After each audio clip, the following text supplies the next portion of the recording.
E'tibor etmoqchiman. Bilasizlar, shu sevganmisiz qo'shig'i bilan ko'plab muxlislarimiz tanidi. Sevganmisiz qo'shig'i bilan ko'plab do'stlar orttirdik.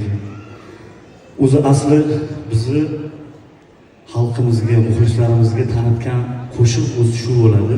Lekin bu qo'shig'i o'zi asl avtori farg'onalik Hurmatullo Ahmedov akamiz bo'ladi.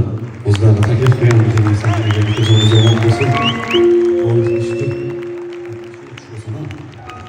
Endi shu qo'shig'imizni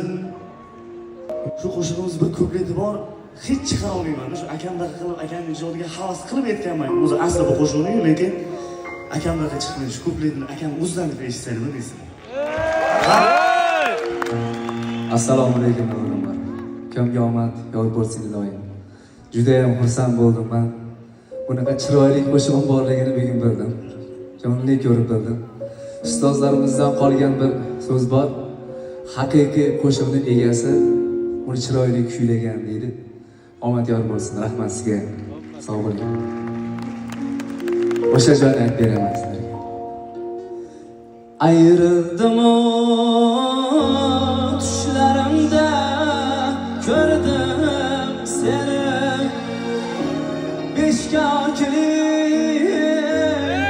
Kakilga vurdim seni. Ayt kimlarga yildi berib qo'ydim seni. Ming azobga tashlab ketgan zoring o'rsin. Yoringni yashaguncha yoring o'rsin. Ming azobga tashlab ketgan zoring o'rsin. Yoringni yashaguncha yoring o'rsin.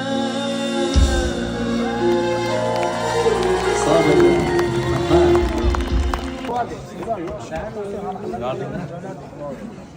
Aka, rahmat sizga.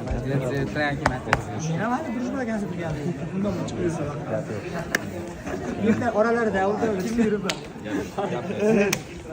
Meni ko'pi ham oxirida zo'rlardan ovoz yetmay qolgan ish bo'ladi.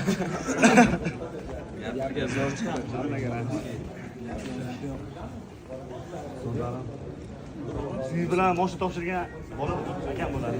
Bemalol ertaga mabodo chiqsa akam biroz